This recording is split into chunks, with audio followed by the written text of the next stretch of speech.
Taurus, now a North American car with the shape and the feel we've never seen before. Taurus, now there is a personal car that has exactly what we've been looking for. For all of us who will not compromise, Ford listened. Ford created Taurus for us. For us! Taurus for us! Taurus for us! Have you driven a Ford lately?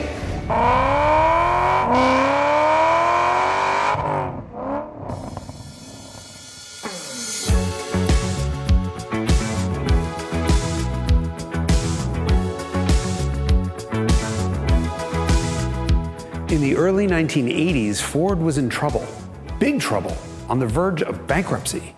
The company knew it had one shot left to save itself, and so Ford reorganized its structure to allow a team of designers and engineers to actually work together on a project, rather than fighting with each other from their respective silos.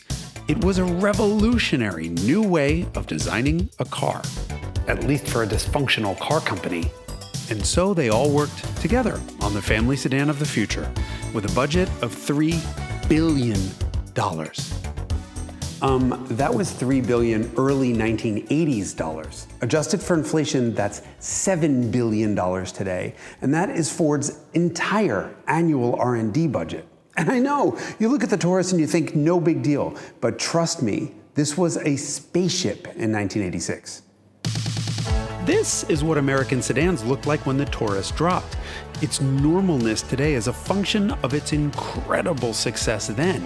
When the Jelly Bean debuted, it looked like nothing anyone had ever seen before. It had no grille, bonded flush windows, aero doors that wrapped all the way into the roof. It had words everywhere in English on every button, lever, feature, and panel, because Ford knew that in the future, people would like to read. And it had something incredible. It had flush headlights. Stop laughing. That is a huge deal. Your Department of Transportation mandated those terrible sealed beam headlights in the 1940s. And no amount of arguing would convince them to allow the vastly superior headlights that were available in the rest of the world to be used on cars sold in America. Until the geniuses at Ford realized that the same government nitwits responsible for lighting were also responsible for fuel economy standards. Ford argued that the agency tasked with protecting people was actually killing them. Because without the aerodynamic advantage of flush-mounted headlights, they'd never be able to reach the MPG targets. And Ford won. One of the very first beneficiaries of those flush lights was the 1986 Ford Taurus. It was so futuristic looking that it wound up in every movie depicting the future. Ford couldn't keep up with the demand for the Taurus. Its success didn't just save Ford from bankruptcy, the Taurus became the best-selling car in the country. What it didn't do was set the performance world on fire. The Jelly Bean had debuted with an all-new V6, but it was as old school as the Taurus was futuristic. It had an iron block, iron cylinder heads, and push rods. Ugh, some old American habits die hard. It took 3 liters of displacement to make 140 horsepower, and it was not quick. Until the SHO. Ford called it SHO for super high output, but enthusiasts quickly nicknamed it the SHO. And at its heart was the Shogun. It started out as that new 3-liter Vulcan V6, but was sent to Yamaha in Japan, who designed and produced aluminum double overhead cam 4-valve per cylinder heads for it. Yamaha also fortified the bottom end and sent the completed engines back to Ford in the US. The result was 80 more horsepower from the same displacement. Think about that. That's 60% more power that Ford had just left on the table. And by the way, 25% more torque too. The Shogun revved 2,000 RPM past the Vulcan's 5,300 RPM redline. Holy shit. To say nothing of how it looked. You could stare at this bundle of snakes intake for hours and still not be able to fully visualize what's happening here. But it's not just a piece of art. It had 2 intake runners for each cylinder, one long and skinny one that ran across from the plenum on the opposite side of the engine, and then a short fat one that went straight down in. At lower revs, the engine breathes through the long runners to boost torque. At higher RPMs, 6 additional throttle valves open, so it can suck air through both those long runners and the short ones, maximizing airflow and therefore power. The SHO's V6 is limited to 7,300 RPM, and I hear stories all over the internet about how it could actually rev all the way to 8,500, but Ford couldn't let that happen because the belt-driven accessories would explode. Please bear with me while I roll my eyes. If that were the case, Ford would have just underdriven the belt accessories. Look, the engine makes its peak power at 6,200 RPM. By 8,500, it'd be 2,300 RPM past its power peak, and that means it'd be making like 180 horsepower or less. So there'd be no reason to rev it that high. Saying this thing could rev to 8,500 RPM is like saying the Taurus SHO could do 1,000 miles on a single tank of gas. If the Taurus had a 50-gallon fuel tank, which it doesn't. There was no need for exaggeration. 7,300 RPM put the SHO in the big leagues. With a Mazda 5-speed manual as the only available transmission, the SHO was an absolute rocket. It was the world's most powerful front-wheel drive car, and it blew to 60 miles an hour in like half the time of the regular one, and then through the quarter mile in 15.2 seconds at 93, and onto a top speed of 140 miles an hour.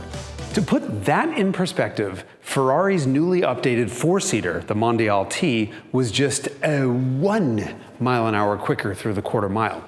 And given an unlimited stretch of autostrada, yes, the Ferrari was faster, but just 4 miles an hour faster. With the exception of the BMW M5 and 750iL, the SHO was the quickest and fastest sedan you could buy. And by the way, it handled too. It matched the Ferrari on the skid pad. If there's one thing in this entire video that's gonna piss the entire internet off, it's the knowledge that the Ford Taurus SHO beat the BMW E30 325i in a sports sedan comparison test, after it wiped the floor with the BMW in acceleration, top speed, slalom, and skid pad.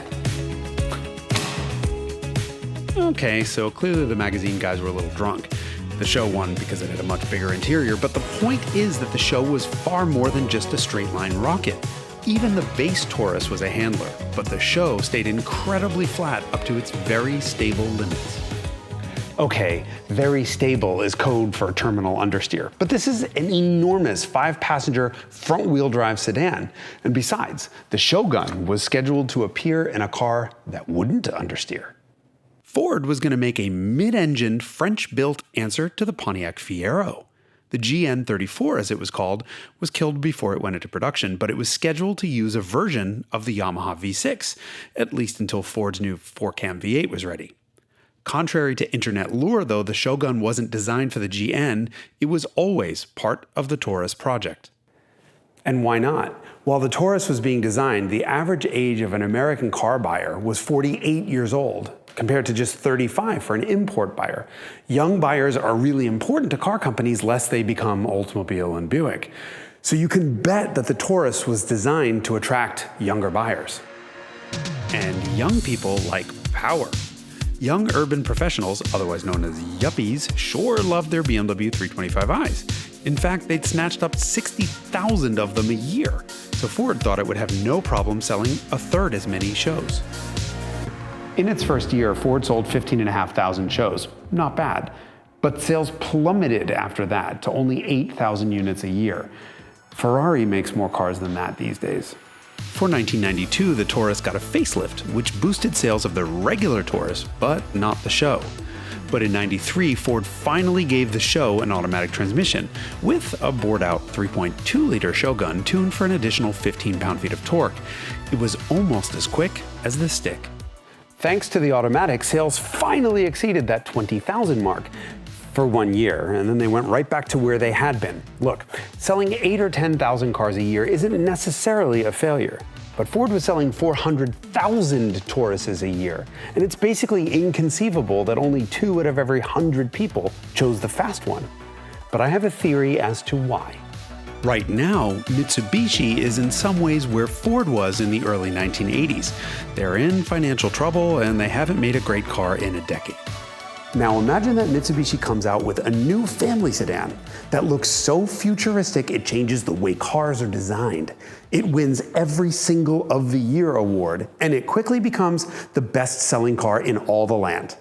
And a couple years later, when they're everywhere, they come out with a 3-pedal version with enough firepower under the hood to keep up with a Ferrari in a straight line and enough suspension and brakes to match it in the corners. It would be the performance bargain of your lifetime at like $45,000. Would you buy one? No, because there are 600 of them in the Walmart parking lot, all driven by Lululemon-wearing mommies who are like, this is the perfect car for my kids. And if you put a spoiler on it, well, then you just look like an idiot. And that's why nobody bought the original Taurus SHO. It wouldn't have mattered if they put a 3-foot-tall spoiler on the back. It was still a Taurus. Speaking of spoilers, I'm not going to even mention the follow-up SHO, which would win an award for being the world's only walrus-shaped V8-powered front-wheel drive fall from grace. Or the one after it, which was an SUV-based land yacht of a sedan with an engine not called SHO anything. But the original SHO, like every legend, it has the right pedigree of a special engine, low production numbers, and a revolutionary design. The only thing wrong with it is that it's a victim of the almost incomprehensible success of the regular Taurus. So it looks like every other jelly bean on the road, unless you know what you're looking for.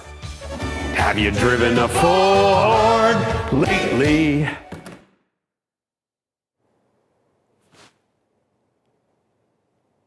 Are we sure that's in key?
Okay, so you're just gonna keep the Ferrari framed out the entire time, right? Yep. Okay. Action.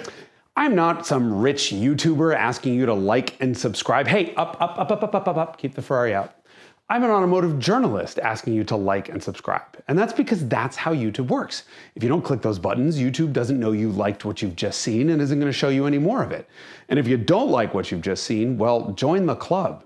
And by that, I mean the Haggerty Drivers Club, which gets you access to this award-winning magazine, as well as discounts on amazing stuff. And if you still don't like what you've seen, well, then just leave a nasty comment, because that's how the internet works. I need to go clean that up.